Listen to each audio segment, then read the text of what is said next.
We are not part of the establishment. We're one of you. And we're only getting started. Join us on GBNews, The People's Channel. Britain's news channel.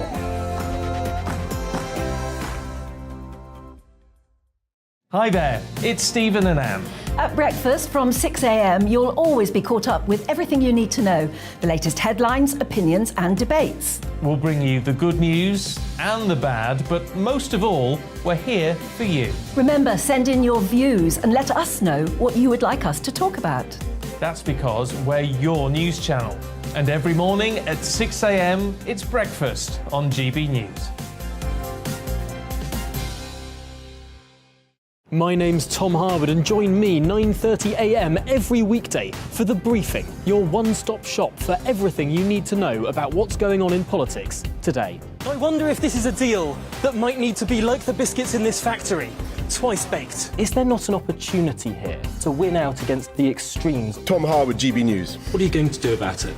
Things should have been done differently, and they certainly are being done differently. Don't miss it. The Briefing with me, Tom Harwood, 9:30 Monday to Friday on GB News.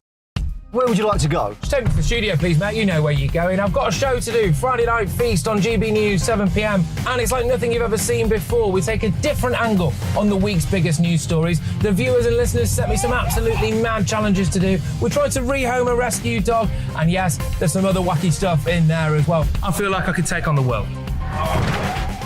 Well, that's that. Friday Night Feast with me, Patrick Christie's, every Friday, 7 till 9 p.m. on GB News. Be there.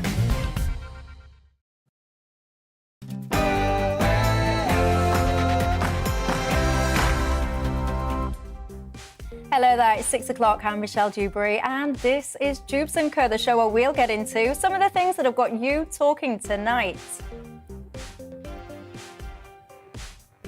I was pausing for dramatic effect then because I was about to show you something that I watched yesterday, and I think many other people watched yesterday too. There you go. Look at that. That is the Lionesses celebrating their glory, in case you're listening to me and not watching. Having a good old dance, good old knees up. I absolutely love it. Do you love it too? Is the victory of the Lionesses going to be a turning point for women's sport? Should it be?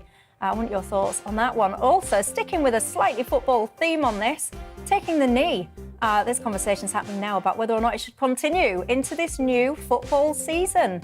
Should it? Is it still required? Was it ever required in the first place? And we all know by now what's happening on the channel when it comes to people crossing in their droves, record numbers again. Now, what do we do about it? We have this conversation regularly. We go around in circles and seem to achieve nothing. Priti Patel is talking tough again. More money to France. Is that the answer? It makes me laugh because I think it's a little bit ridiculous because it's not achieving much at all, is it? David Davis, he's got a bit of a plan. I thought it was quite sensible, actually, modelled on the Australian system. He's suggesting turn back. What do you think to that? Basically, the boats would be intercepted and taken back to where they came, France, for short. Are you a supporter of that or not? And the death penalty, where do you stand on this? It divides opinion, doesn't it? I'm asking you about it because Wayne Couzens, remember him? On Friday, you might recall, he was appealing his sentence. He thinks it's a little bit too long for him. Oh, diddums. Well, there's many people that think that actually, never mind being in a prison cell, he shouldn't be here at all. They want the death penalty returned for him and people like him. Where do you stand on that? First, before we get into all of that, I was just about to get straight into it and tell you what I thought was the death penalty, but then I remembered, no, I have to wait because first, before I get into my stuff, Polly Middlehurst is waiting patiently with hers, the latest news headlines.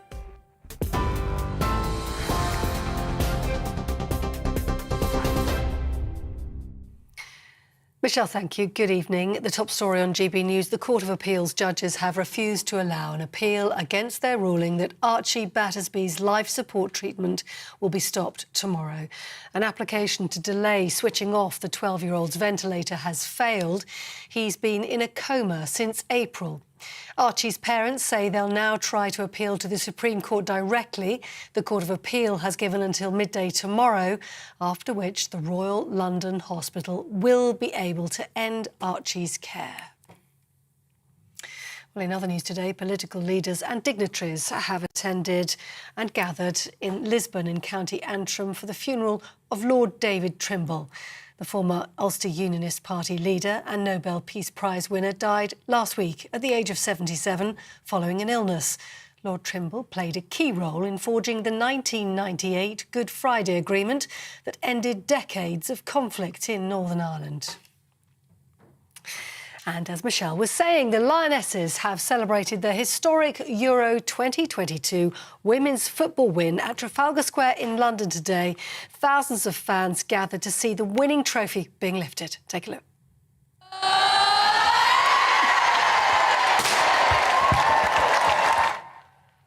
England's first major championship win since the 1966 World Cup. They beat Germany last night in extra time.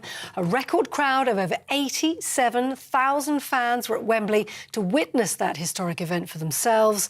Meanwhile, 17.5 million of us tuned in at home to watch. Minister for Sport Nigel Huddleston believes the UK now has a great chance of hosting the Women's World Cup in 2027. I can't speak on behalf of the Chancellor, but I think we could have a very compelling case. And of course, you know, we're bidding already. We've got a team in place to bid for the 2028 Euros and actually a whole host of other events later on this year as well. We've got the Rugby League World Cup, we've got international gymnastics, you know, so, and we're currently hosting, as I said, the Commonwealth Games. So, we punch above our weight in major international sporting events, but we can do even more. News from Lincoln Crown Court now, where a 22-year-old man has appeared for the murder of 9-year-old Lilia Valutita. She was found stabbed on a street in Boston last Thursday, and Lithuanian national David Askebas was arrested after the public responded to CCTV images that were released to help trace him. He'll be remanded in custody until a plea hearing in September. Politics, and both leadership candidates have made further policy announcements today in a bid to shore up support for their campaigns.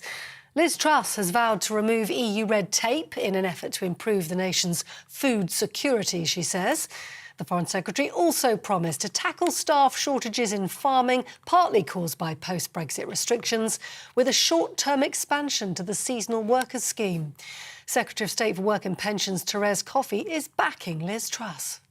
And we're competitive with other countries. But what I want to do is cut the red tape that farmers face, get rid of things like solar panels in our fields and instead be using it for productive agriculture, and also make sure that farmers do have the seasonal workers that they need to help get the crops out of the ground. I know the struggles farmers face, and I want to tell them that I'm on their side. We know how important food security is, and I'll help deliver that.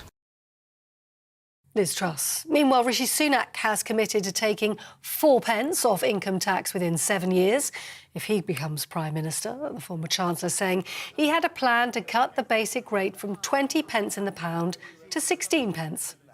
Now that bills are going to be higher than we thought, it's right that we go further. And as Prime Minister, what I want to do is cut VAT on energy bills to provide a little bit of extra help for people over the autumn and winter. But today I've been setting out my radical vision for where I want to take the economy after we get inflation under control. I want to cut income tax by 20%. That's one of the most far-reaching cuts to income tax that we've seen.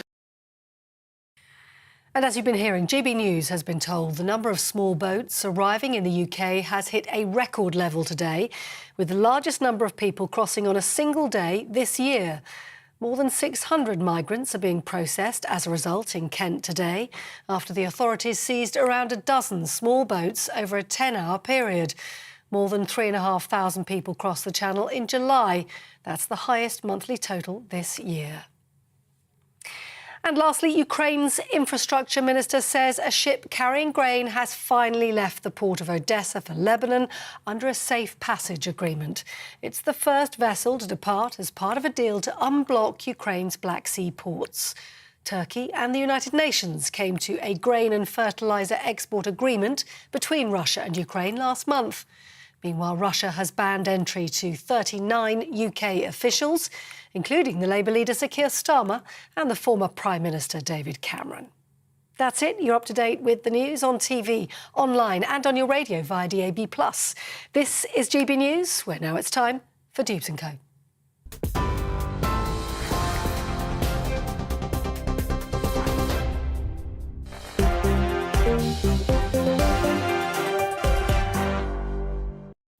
Thanks for that, Polly. Well, keeping me company until 7 o'clock tonight. We've got my panel, the writer and broadcaster Dominique Samuels and the political consultant Emma Burnell. Good evening, ladies. And you know the drill on Dewbs and Co by now, don't you? It's not just about us three. It's about you at home as well. What's on your mind tonight? So you can get in touch with me on email, which is gbviews@gbnews.uk, or you can tweet me at Michelle Dewbs or at GBNews. Speaking of tweets, by the way, did you see that tweet that Nadine Dorries retweeted the other day? It was an image of Rishi Sunak stabbing Boris Johnson in the back. A mocked-up image, of course. She put the words, he's running to become PM and his name is Rishi Sunak. What did you think to that? It's got a lot of criticism. Is that justified criticism? Should she apologise or what? You tell me. Also, by the way, if you are a fellow Yorkshireman, happy Yorkshire Day to you. We've just been talking about that with Colin Brazier. Love a little bit of Yorkshireness. If you've never been to Yorkshire, I'm telling you now, you are missing out. I can't believe, actually, that there are people out there that haven't been to Yorkshire. If you've not, get yourself over there. What are you waiting for? Dominique, why are you laughing? Yorkshire's brilliant. Dominique Samuel's laughing at me. Yorkshire is absolutely wonderful. I love Yorkshire as well, don't worry. Good, good. Ignore the laughter, everyone. I think it's the best county in the UK, that is for sure. You tell me whether or not you agree with me or not. Right, our top story tonight, shall we? GB News has been told that the number of people pulled off small boats in the English Channel today is likely to have surpassed this year's record so far. It's understood that more than 600 people have been brought ashore in Kent after about a dozen small boats were intercepted by Border Force, etc., etc. Well, our Home Office and security editor, Mark White, has the latest details. At the entrance to Ramsgate Harbour, two Border Force vessels, the catamarans Typhoon and Volunteer, have arrived together to unload dozens of people pulled from small boats in the middle of the channel. Since first light, Border Force, lifeboats and the Royal Navy have been responding to multiple reports of small boats crossing into UK waters. For the past week, Border Force has been using Ramsgate as an alternative landing spot for Channel migrants because of the traffic chaos around Dover. Those taken to Ramsgate are being bussed to the nearby Ministry of Defence base at Manston, where part of the site is now being used as a secondary processing centre. GB News has been told Monday's total is likely to beat this year's record for the largest number of migrants arriving on a single day. That figure was reached on the 14th of April when 562 people arrived. Now, at least 600 have been taken ashore after multiple small boats were intercepted over a 10-hour period. It brings the total number of people who've crossed the English Channel in small boats this year to around 17,000. It comes as the Home Secretary is reported to be close to agreeing a controversial multi-million-pound renewal of payments to French authorities to ensure they continue to play their part in trying to stop small boats from leaving their beaches in the first place. Mark White, GB News. There you go. I mean, it's almost laughable, really, isn't it? Because we talk about renewing these millions upon millions of pounds. What are they achieving so far? Not very much, it feels like to me. Dominique, where do you stand on all this? I think this is quite frankly making a mockery of the British people and a mockery of this country's borders. We're sending What is? The fact that so many people are allowed to come here, almost aided and abetted by this government and also France. We're sending millions to them willy-nilly when the rate at which people are actually being stopped coming here has declined. And whilst our Border Force staff aren't even accurately logging the information of the people that are coming here, over 200 migrants have absconded from the hotels that they were placed in since the 1st of September 2021.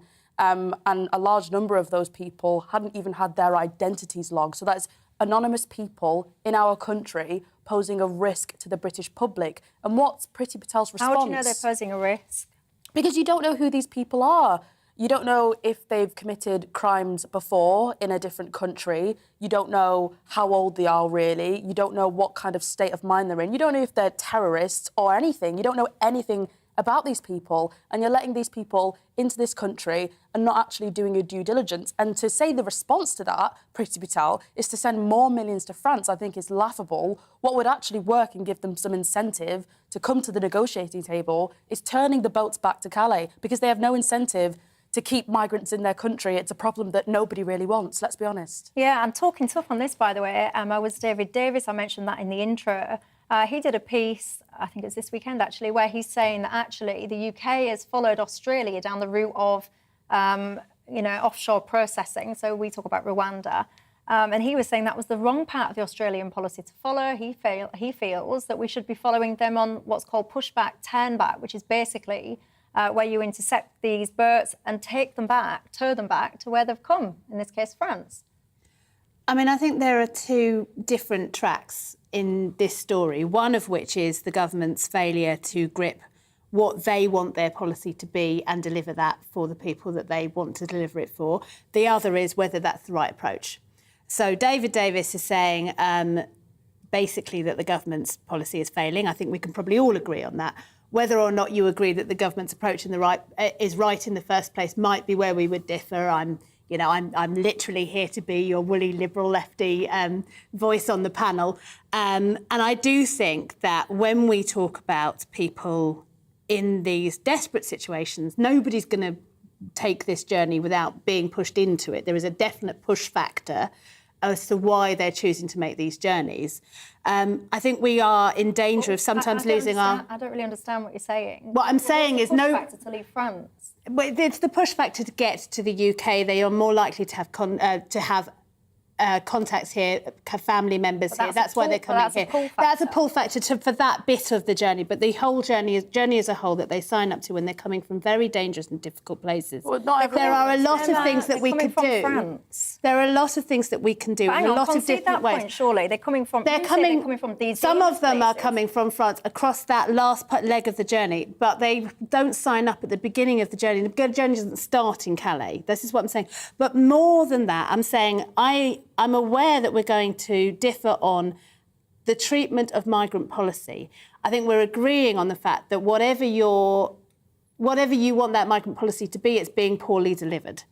So I think that there needs to be two discussions, both of which need to be filled with a consciousness of humanity as well as a need for clear laws to be delivered clearly. Yeah, I think there's a need for humanity, but I sort of push back on this idea that these are all terrified, vulnerable people fleeing these really dangerous countries, because A, they are coming from France, and B, the vast majority of these people are working age men.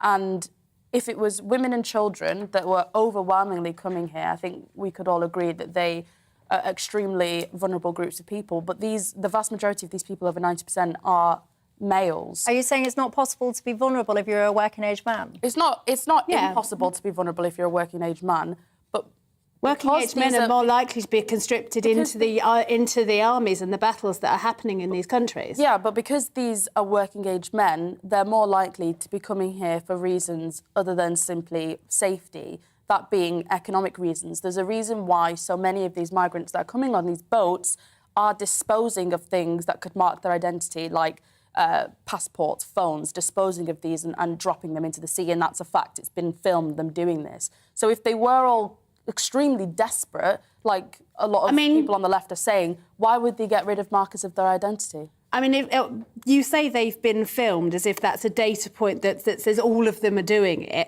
I mean, if every single literary agent dropping their phone in the sea just because we know that Colleen Rooney or the other one, Rebecca Vardy's agent did that. I'm saying that's not the same thing as we know that's happening over and over again. Some people have lost their documents, some people have got rid of their documents, some people are not behaving properly. Why are they fleeing the hotels then before their identity? This is what I'm saying. You're saying 200 of them. There were 500 arrived yesterday. 200 since 2001, September 2001 is not a vast percentage of them. But do you accept that's a problem? That's what I'm saying. That is a problem. What I'm saying is we have, at the moment, laws being applied badly that should be applied better.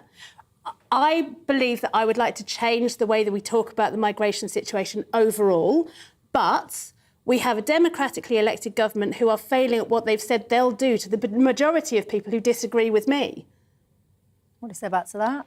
I would completely agree. I think the government has been abysmal on this, not just on stopping the boats from actually arriving, but there was a report released in July that found that in terms of staffing knowledge of how to actually handle the amounts of people that are coming in, it's abysmal. The data collection was described by the Independent Chief Inspector of Borders and Immigration as inexcusably awful. So there's clearly a problem once they actually arrive as well, and that's what's creating so much anxiety and issues with regards to so many migrants being in the hotels, but also migrants not actually leaving once their asylum claims have been rejected.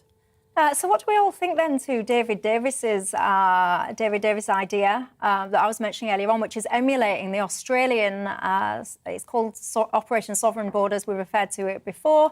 He's saying, and actually I was quite impressed when I saw this piece. The reason I was impressed is because I had a lot of thought put into an actual solution. It went down to quite a lot of detail in terms of which contractors could do what part of the process. He'd seemed to have thought it through, and that, for me, is something that I think has been lacking with this government at the moment. There's a lot of platitudes, there's a lot of nice-sounding things that don't really have any substance to them. So I'll tweet this David Davis thing if you've not seen it, but what he is essentially advocating is what you'd call a pushback, a turn-back situation where you'd intercept these boats in the middle of the channel. Before that, actually, you'd have some kind of radars or something checking for activity, looking at where these smugglers are actually, sending these boats off. Then you'd alert the French, in this case, let them do something. I mean, I say do something with a half grin on my face because I don't think they would do anything anyway.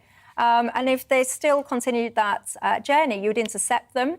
And what you would then do is provide a safe vessel to put these people in with food, water, etc., and then tow them back to France. The object of that policy, of course, would be to send a clear message back to the people smugglers, also to the people wanting to make that journey, that actually you won't be successful in that journey. If you can send that message back that the journey won't work, less people are going to risk their lives to try and make that journey. Would you be in favour of such a policy, Emma? I think that sounds more humane than many of the other things that we've had mooted. I am unsure of the practicalities of it. We are talking about the busiest shipping lane in the world, as I understand it. How we then run a series of other boats into that without getting in the way of trade, I don't know. I'd like to know a lot more about how that would practically and pragmatically work.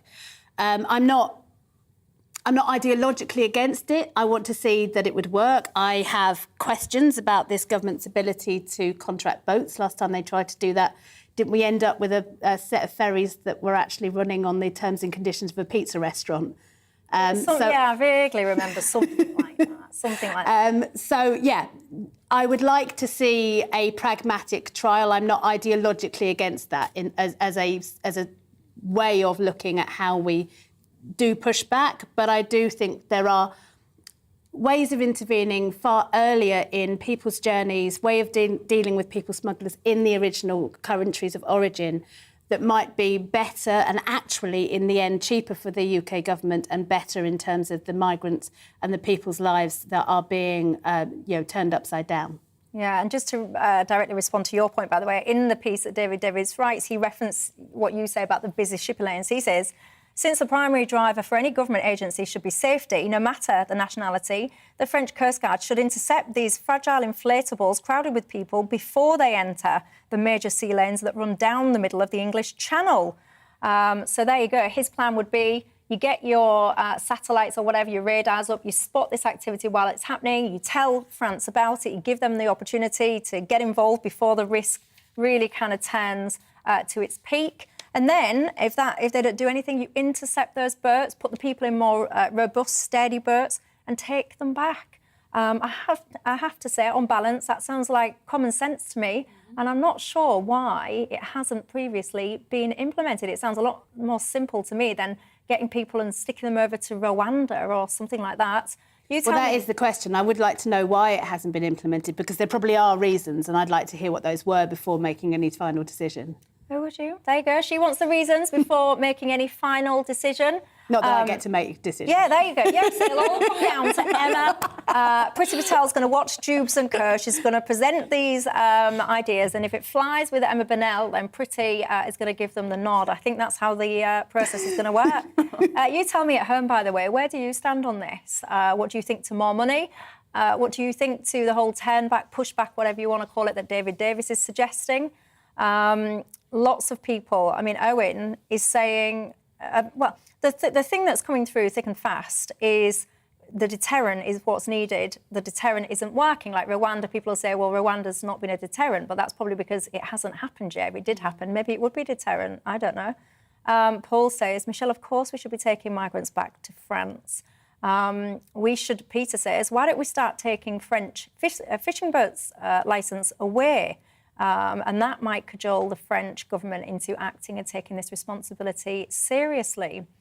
Right, shall I just give you some context, by the way, to some of the numbers that people have been talking about recently when it comes to this. In 2020, £28 million was given to France to try and stop this. 8,400 people crossed. In 2021, 54 million was sent to France and 28,000 people crossed. And in 2022, it's just shy so far of 17,000 people have crossed. I mean, you don't need to be Einstein to see that this isn't working very well at the moment, is it? Well, there you go. That's some numbers for you. Right, going to take a quick break. In between, coming back, I want you to think about this. Wayne Couzens, do you remember him? Yeah, I do, unfortunately. You might have noticed on Friday, he was appealing against his whole life term. I mean, it absolutely disgusts me, I've got to say. Imagine being him and doing something as grotesque as what he did, and then having the audacity to even appeal your sentence. What goes through these people's minds is absolutely beyond me. But it's got a lot of people talking. A lot of people are saying we should bring back the death penalty for people like Wayne Couzens. Should we? You tell me during the break, and I'll see you in a couple of minutes.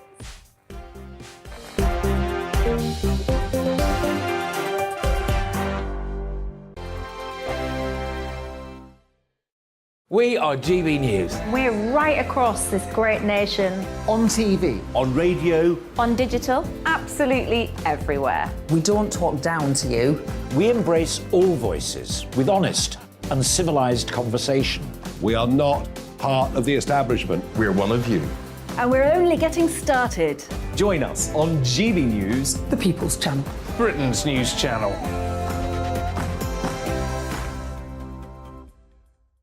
Hi there, it's Stephen and Anne. At breakfast from 6 a.m, you'll always be caught up with everything you need to know, the latest headlines, opinions and debates. We'll bring you the good news and the bad, but most of all, we're here for you. Remember, send in your views and let us know what you would like us to talk about. That's because we're your news channel. And every morning at 6 a.m, it's breakfast on GB News. My name's Tom Harwood, and join me 9:30 a.m. every weekday for The Briefing, your one-stop shop for everything you need to know about what's going on in politics today. I wonder if this is a deal that might need to be like the biscuits in this factory, twice baked. Is there not an opportunity here to win out against the extremes? Tom Harwood, GB News. What are you going to do about it? Things should have been done differently, and they certainly are being done differently. Don't miss it. The Briefing with me, Tom Harwood, 9:30 Monday to Friday on GB News. Where would you like to go? Just take me to the studio, please, mate. You know where you're going. I've got a show to do. Friday Night Feast on GB News, 7 p.m. And it's like nothing you've ever seen before. We take a different angle on the week's biggest news stories. The viewers and listeners set me some absolutely mad challenges to do. We tried to rehome a rescue dog. And yes, there's some other wacky stuff in there as well. I feel like I could take on the world. Well, that's that. Friday Night Feast with me, Patrick Christie's, every Friday, 7 till 9 p.m. on GB News. Be there.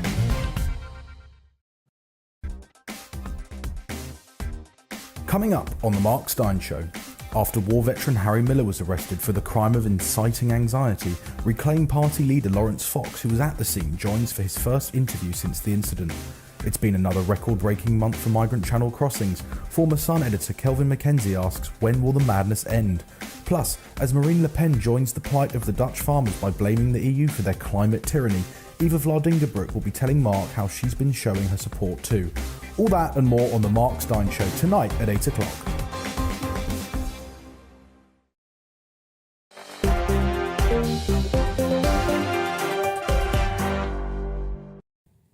Hello there, welcome back to Dewbs & Co. with me, Michelle Dewberry, keeping me company at the writer and broadcaster Dominique Samuels and the political consultant Emma Burnell. I got a message from Russell during the break, one of my viewers, saying, great show, great channel, but please, Michelle, can you explain why your guests are so far away from you? He says, I doubt it's because you smell. And then, Russell, you go on to say something that's a bit weird. You say, I imagine, Michelle, that you smell like freshly picked flowers. Oh, thank you. That's very sweet. Well, I suppose it depends what flower it is, I guess. Anyway, no, I don't think that I smell, although I have no sense of smell, so quite frankly, I wouldn't know. But, Russell, I always listen to my viewers, and I've listened to you, and look, I've pulled her closer to me. Look, there, get a wide shot. Look, she's next to me now. Look, can you see? I think you were a bit worried about sitting close to me, Emma, in case some of my views rubbed off on you. Was it that? Absolutely, Michelle. I can't be... I mean, quite apart from anything else, it's the Yorkshire thing. I was married to a Yorkshireman briefly and just... Oh, do I bring back, does my accent bring back bad memories? Luckily, he was North Yorkshire, so we had more of your Teesside, smoggy accent. Oh, right. Well, there you go, Russell. I like to get to the heart of all of the important things on Dewbs & Co, so we got to the bottom of that and we fixed it. Right, what were you doing yesterday? Did you watch the Lioness? I did. Have I got any clips of it? Am I going to play you anything? Yes, here we go. There you go. We've just seen that one. That was the trophy being raised. I think that was today, actually. Yeah. And it's all the girls there having a right old dance, enjoying their moment. I mean, and so they should. Lots of flag waving, lots of cheering. Of course, I'm talking about England women's football that beat Germany yesterday to become European champions. Take that, boys. You remind me, when was the last time you won such an important trophy? You tell me. Right, very briefly on this one, Emma. How did you feel? Are you into women's football? Is this a turning point? I mean, I'm your classic casual football viewer. I watch finals of everything. I watch England when they're in internationals. I was sat on the sofa absolutely roaring my support yesterday. And I had my back door open and I could hear other people from my flats doing the same thing. It was just wonderful. It was, wasn't it? I was sobbing at the end. It may be one of those things that I only get into every now and again, but when I do, I really put my heart into it, and I just thought it was wonderful. Oh, good. Dominique? Yeah, I thought it was brilliant. It made me really proud, actually, to be a woman. And I think it was an historic win. To be an English woman. Yeah. It was one of those great patriotic moments. Yeah, it was. And I think we needed some good news. I think everything Yeah. that we've been getting just lately has just been so negative. We needed something to actually celebrate. And for it to be female sport, especially at a time when it is, you know, under attack, in my opinion, right now, I think it is a testament to women's sport. And it felt like it was a moment where we all just went, I don't care how we differ, I don't care what your politics are, let's just get out and celebrate bringing it home. Yeah. It's wonderful. Mike's not having any of it. He's emailed in and said, I never watched a second of it. Within 6 months, it'll all be forgotten about, as not a single club, big or small, is making a single penny from the ladies' game.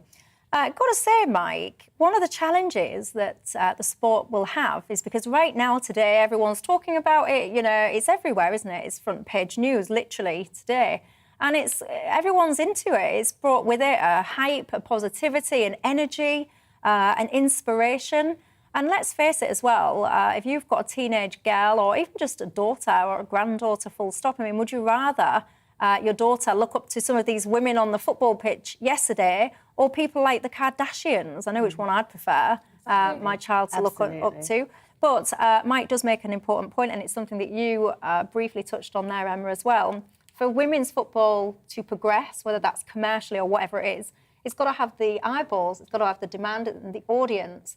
And I hope that the people that watched yesterday, that got into it, that are talking about it today, I hope that translates then to regular support and viewership? I mean, I think it will, because what was wonderful, and you could see it on the television, you could see it walking around the streets, how many young girls were so excited by not just the fact that England were in a final, but the people that they could look up to and become were in a final. And that, I think, is how these things do grow.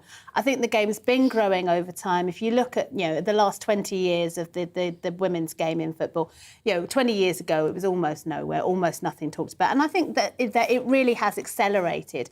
And that's about visibility. And I just hope it keeps growing and growing, because this is so important for kids to have those role models to grow into. Indeed. Well, John has written in and said, talking about women's football, yawn, yawn, yawn. John, if you don't want women's football, don't play women's football, John. What? I don't think John probably does play women's football. Well, quite. So why does he have to yawn? Go watch the other channel. There's hundreds of them. Although, hey, I tell you what, in this day and age, I wouldn't put it past John to be able to play women's football the way that society is going. But anyway, Keith says, I'm not going to lie, my eyes were welling up and I'm a 50-year-old man. It was not just that they won it, it was the fantastic camaraderie at how they did it and what they achieved. It's what makes Britain brilliant. There you go, that says Keith. Well done, Lionesses. All power to you. I hope people do pay attention now, more attention to women's football, and I hope it goes onwards and upwards. And speaking of football, changing the tone quite dramatically, I admit, a story that caught my eye today as well, were the conversations that are taking place at the moment within the sport, men's sport particularly, about taking the knee at football matches. The players, of course, have been doing so. Should it continue into this new season, Dominique? No, and I think that's the thing about, woke gestures, is that they're fashionable until they're not fashionable anymore. And the fact that this is a question of, should we still do this 2 years on? It's a question that should be answered with a clear no. It harks back to, the BLM, the Black Lives Matter organisation, which has been roundly disgraced now, and all of the people that were criticising the organisation first and foremost were right. It's not really about black people, it's a political movement, and I don't think every day people that go to watch football want to be lectured by, quite frankly, loaded football players that oftentimes don't really have a deep understanding of what it is they're talking about. It's just virtue signalling. Just keep the politics off the pitch, please. So that's a no for you. I think that was a strong no vibe there from Dominique in terms of footballers taking the knee. Emma, where do you stand on it? I think it has to be up to individual footballers. I think that's the point. It doesn't hark back to the BLM organisation. What it harks back to is one brave individual, Colin Kaepernick, who took the knee because he wanted to make a non-violent protest about police violence in the US. But it's been co-opted. It may have been co-opted. And they only started doing it after the BLM This is absolutely protests. the other people started doing it as it became more widely spread. BLM may have co-opted it. BLM have co-opted some things I agree with, some things I disagree with. That doesn't mean that all political protest is therefore illegitimate because it can be co-opted. The mass adoption, though, wasn't about Colin Kaepernick, was it? The mass adoption is where I think there has to be questions, because what I would want is for individuals who do care about this, and there are several individuals, and they are, in the Premier League, care about systemic racism in the country, who want to say, this is a thing that I care about, something I'm going to put my time and energy and effort into. So if I wish to drop my knee for 30 seconds... It's about the system, it's about society. Football's part of the system and society. If they wish to make that point, they should make that point. If they don't wish to make that point, there should be no impetus for them to do it. I think it should be up to each individual footballer, rather than anyone saying you all have to do it or none of you can do it at all. But the reality is, because it's so political, and like you said, it's about, the wider system being racist, it's not really unique to football. If it were unique to football, they'd be pushing for things like the Kick It Out campaign that was about racism in football, which is obviously appalling. But because they're making such wide points about racism, it's similar to... certain players in sport not wanting to wear the LGBT flag because of personal religious views. There's sort of a group pressure for these people to adorn themselves with these political statements, and if they don't do it, they're painted as a racist or a homophobe or not really caring about the issues. That's why you just have to keep politics out of things that aren't inherently political. Sport isn't political. But saying that is in itself a political statement. Saying things that should be apolitical and saying you cannot make this statement is itself political. What? So, yeah, of course it's political. Saying that someone cannot say something is a political thing to do. No, I need to understand. Saying you cannot use a football pitch to make a political statement, how is that political? Because you're denying someone their political voice and rights. But why is your football pitch your place? Because they have free speech, and this is a channel all about free speech. But it's your place of work, and at your place of work, the people that employ you should be able to say, actually, I don't want these divisive Well, actually, topics we've just seen, and quite displayed rightly, on a tribunal case where somebody's personal opinions were not allowed to be discriminated at work purely because of them. Are you when they talking said about that Alison Stonewall Bailey? was Alison That's Bailey. a completely different. But it's not. It's the principle is the same thing. If you have a political point of view, you should not be discriminated at your workplace because you can express That's not discrimination, though. She wasn't stopped from speaking. What she did was have a gender-critical opinion, and she was then investigated. But hang on, because a lot of people might not be familiar with that story, so let's not go off topic. Let me keep you back on topic, you two. Have you got any limits to this, then? So all of these footballers can choose to use their workplace, i.e. the pitch, to make what? Where do we draw the line? A 30-second knee is fine by me. If they spend the whole game on their knees, I would sack them as the coach. But what? So it's I'm saying it's literally you watch it. They drop to their knee for like 30 seconds. It really doesn't impinge in their abilities to do their job at all. Well, there you go. You tell me, which one of these two ladies do you agree with? Is taking the knee necessary or not? A lot of you are saying no. To put it mildly, you're saying some stronger words than Shock me. no, but some of you say no. Barry says no. Stop bringing sport into disrepute. There should be large fines for doing it. Says Barry, who says he's in Rotherham. Large fines. Emma won't be having any of that if she was in charge, I can tell you. You're a playwright. Would you allow people to take the knee at the start of your absolutely performances? Yeah, of course I would. Yeah, why not? I mean, people are... to be quite honest, it would be interesting to see somebody in what is a really traditionally liberal lefty sphere take a stance that was against what the audience believed in. And I would absolutely support their right to do that. Well, gone are the days, it seems, ladies and gentlemen, where you could just go to football for a bit of light-hearted sport entertainment. No. For 30 seconds. But this is the thing. It's literally everywhere. You can't watch a movie, you can't do anything without having some political message shoved down your throat involuntarily. And it just makes everything so heavy and serious when it genuinely doesn't need to be. And it's getting to the point for me where I can't switch anything on without having some sort of message shoved down. But they're supposed to be trying to help black people. That's what they're saying. They will say, I'm trying to help the black community. That you should be saying thank you. Some people would say. Well, that would be extraordinarily patronising. Well, of course, exactly. No, but people genuinely do think that. They think if you're black, that you should be grateful almost. No, there's no... The idea that all black people should have the same political opinion is just in its way as racist as the idea as any other racist opinion. There is no groupthink just because you have one race. There is no groupthink just because I happen to be white. I mean, that would be ridiculous. Well, I mean, I've been on this show with you before, where you got into a debate, Dominique, with someone who was really had the mindset that because you were black, you had to think a certain way. Do you remember? Yeah. And the conversation was about, you know which side your bread was buttered on because you didn't agree with the sentiment that you were being told that you had to agree with. Exactly. And that's vile. And this is the thing about taking the knee. It's not that I don't believe the players' heart is in the right place. I do think they're genuinely saying, I care about racism and I don't want it in my society any longer. But I think you have to think about the repercussions of it and the wider debate. And that's why with political stances, in places where it isn't needed, it should just be avoided. Well, where do you stand on that? Are you for taking the knee or not? Should players be able to make any political gesture that they want on the pitch? Or should the pitch just be, quite frankly, for kicking a football about? And that is it. You tell me. Get in touch. gbviews@gbnews.uk is my email address. Stephen says, Michelle, Quite frankly, I would rather watch Tiddlywinks than watch ladies football. What did you just say? What's Tiddlywinks? No, what's Tiddlywinks? How can you not? Oh my God. Right. That's what I'm going to have to spend my break doing, ladies and gentlemen, educating Dominique as to what Tiddlywinks are. It could sound a bit rude, actually, but it's not. It's a wholesome, child-friendly game. I'll talk to you all about it in the break.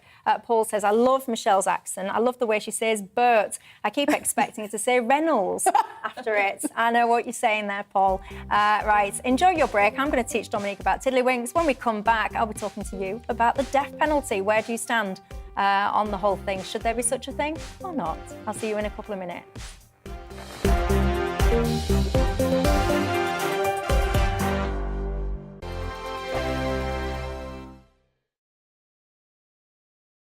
We are GB News. We're right across this great nation. On TV. On radio. On digital. Absolutely everywhere. We don't talk down to you. We embrace all voices with honest and civilised conversation. We are not part of the establishment. We're one of you. And we're only getting started. Join us on GB News, The People's Channel. Britain's news channel.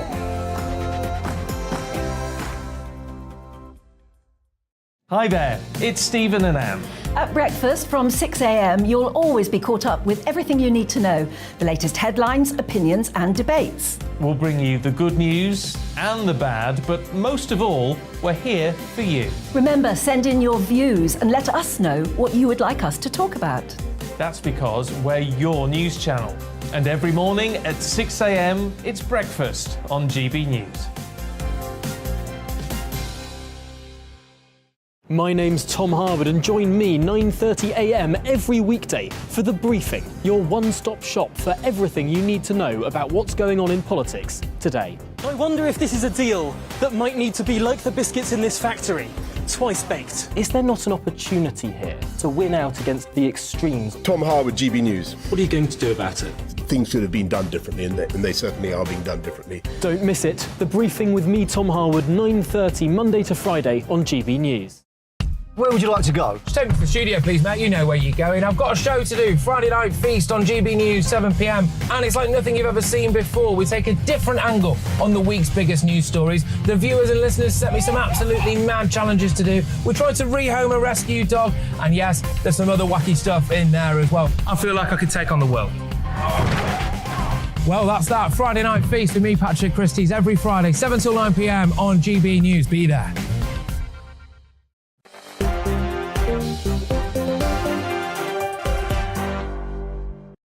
Hello there, welcome back to Dewbs & Co with me, Michelle Dewberry, keeping me company tonight, the writer and broadcaster Dominique Samuels and the political consultant Emma Burnell. We've just been teaching Dominique all about Tiddlywinks. In 10 seconds, explain to the nation, what is Tiddlywinks, Dominique? You put something into a cup. What? No, that was me describing how you pour a glass of wine. Right, she didn't pay any attention. I don't know, sorry, I apologise. Pay any attention. That is the last time. Isn't that what you said? You get a disc and you flick another disc with it and try to get it into the cup. Yes, that is the end point. This is what I have to work with, ladies and gentlemen. Literally, this is what I have to work with. Right, coming up at 7 o'clock, Nigel Farage will be with us. Nigel, good evening to you. What have you got for us?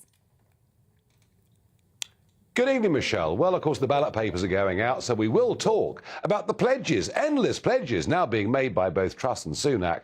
And we'll ask the question, why not just stick to a 2019 manifesto? Because that's the one you've got the majority on. But we'll also be talking football. It's come home, we have to. We'll be joined by Pauline Cope, former England goalkeeper, described at the time as being the best in the world. And Peter Shilton and his wife Steph are coming in. Peter, of course, played 125 caps for England. And we'll be asking, you know, was that 17.4 million audience, is it a one-off, or is women's football now going to become a big thing? Well, we'll look forward to that. See you at 7 o'clock, Nigel.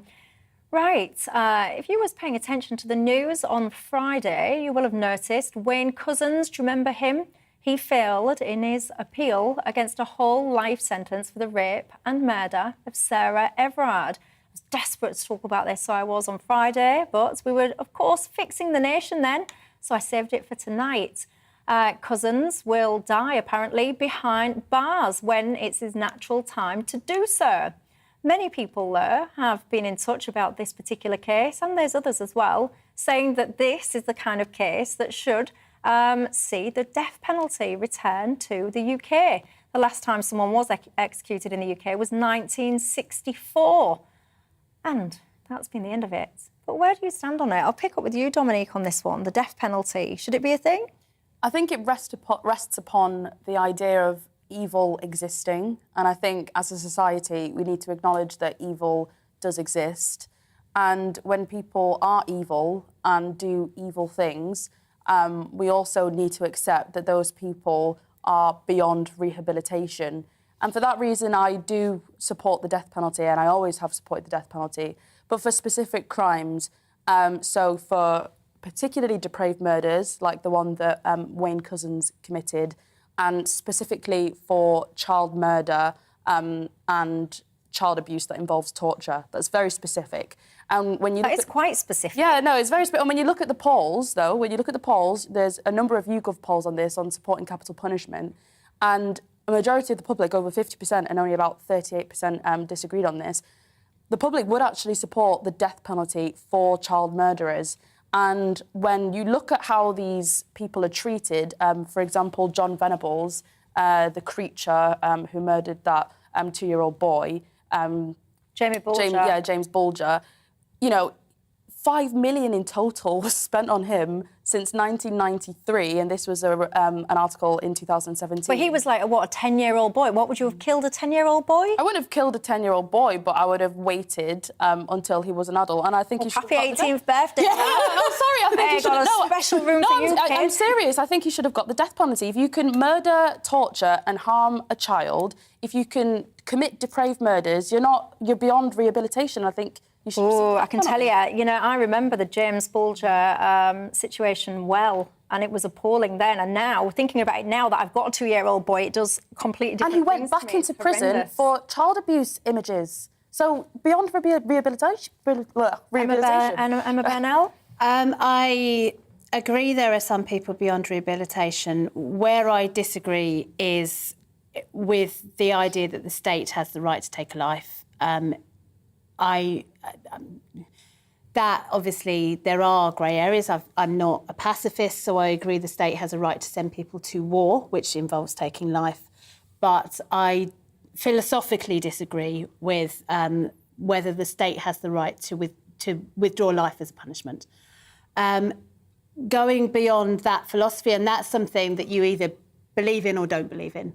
Where I think the more pragmatic complications of this would be, we have discussed at length tonight and previously many, many failings of state institutions. When you take someone's life, there's no restitution for that. There's no coming back from that.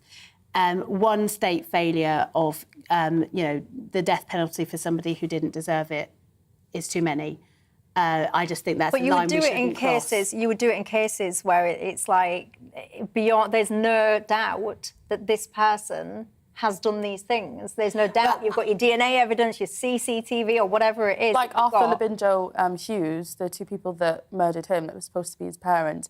You know, beyond reasonable doubt, that they tortured and killed. I mean, I want these people locked up for life. I'm not going to make some sort of woolly liberal open prison for Wayne Couzens' case. That's not what I'm here to do. I just draw the line at state-sanctioned murder. I just do. It's something I cannot ever say is the right way to go. I don't think it acts as a deterrent. It's certainly not been proved as a deterrent. In any of the countries where it's been used, murder rates are still significantly, there's just been no proof that it works as a deterrent. So it is just revenge, and I don't think that the state should take revenge. I think it's justice, and I'm not saying that it's going to be a deterrent. I don't want it to be a deterrent, because at the end of the day, if you're an evil person, it doesn't matter what the state does, you're going to do what you want to do, and that is to commit acts of evil. Doesn't matter if the death penalty exists or not. I think if you look at, say, the mass murderer and rapist Ted Bundy from America, his case, the only feeling of justice people got was him being put to death. There were scores of people cheering outside in joy because someone so evil was put to death. For me, that is justice. Yeah, but I don't think mob justice is always justice. And we were discussing mob justice from the other perspective when we were talking about BLM earlier. And the problem is who gets to set what mob justice is when we're talking about that's having an understanding of, that's it. It's having and accepting that evil exists. And someone like Ted Bundy, for example, who can rape and murder multiple women, including an 11-year-old girl, people like that shouldn't be able to be allowed. But when we get to a state like Russia, for example, they may well define evil in a very different way than we would and kill people we would 100% disagree with that state execution of. And that, once you set a line that state execution is OK, then it's up to the politicians of the day to decide what is and isn't applicable for that sentence. I think that's a fair point. At least, if not the death penalty, which I still agree with for child murderers, at least they should have some sort of punishment, because I don't think... Oh, yeah, absolutely. We're not disagreeing on that at all. I think they should be put to work. I think, you know, they should be the ones... Who's going to be put to work? The prisoners. I think they should be the ones doing the jobs that British people supposedly don't want to do.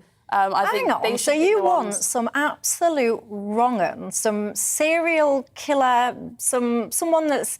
I'm going to be a bit rude now, but maybe that's someone that's not quite, you know, that's not quite sane. You want them in amongst a workforce, randomly picking fruit or something? No, not like that, but more so segregated. So in America, this was described as inhumane, but I think for the most depraved of killers, I don't think it is. But they were put to work in fields, for example, mining, etc. I think that there are some things that those sorts of prisoners could be doing rather than sitting in a cell. I don't see how that's punishment. You tell me, what do you think to this at home? You mentioned YouGov poll, there was a YouGov poll done fairly recently, actually, where it asked people about their take on this kind of situation. Britons, it says, are more likely than not to support the death penalty for the worst crimes, but not for all cases of murder. So in the cases of multiple murder, 55% of people would support the death penalty. In the cases, say, the murder of a child, that was 52% of people supported the death penalty when it came to that situation. And when you do hear names like Arthur Labinger Hughes, and you remember what was done, he was a 6-year-old little boy, and it was a form of torture that was inflicted on him. You know, what right do people have to then do that to someone and then continue their lives? Like, you talk about Wayne Couzens. This is a man. I mean, I'm not even sure you could get much lower. Angela Rayner walks around calling political opponents scum. People that are scum are people like Wayne Couzens. I mean, I don't think that's a strong enough word for him. He donned a police uniform during a lockdown, abused his position to get a girl into the back of his car. He then handcuffed her, left her completely defenseless. I am not going to... I'm very glad this man is going to be locked up for the rest of his life. He set her body on fire. Yeah, I mean, absolutely. excuse me. We are all on the same page on Wayne Couzens. I'm so glad that his appeal failed. He should be locked up and rot in a jail cell for the rest of his life. Well, I don't think he should be alive. Yeah. I just don't. And I think a lot of people would agree with that sentiment. I think I probably agree with it. And, you know, I would say the final say should go to the family of the victim. Oh, I mean, God, I don't agree with that, because I just think nobody is rational when they are the family of a victim. I wouldn't be. I haven't been when I've been the victim of a crime. You're not in your rationalist state. Well, Chris sums it up, my viewer. If you take a life, you should lose your life. He says, end of. And I'll tell you what it is the end of. My show. Thank you very much, Emma, Dominique, for your company. Thank you at home for yours as well. Have yourself a fantastic night, and I'll see you tomorrow. Hi there, I'm Aidan McGivern from the Met Office. There will be some wet weather around during the next 24 hours, although not necessarily in those areas that have been so dry recently, notably the south and southeast of England. It will also be warm across the UK. The weather coming in from the southwest, it's going to turn increasingly breezy, but also increasingly humid, with areas of cloud now thickening from the west. And we've already seen rain pushing into northern parts of the country, and that rain will continue overnight, heaviest over western hills, and a few dribs and drabs of light rain and drizzle reaching South Wales.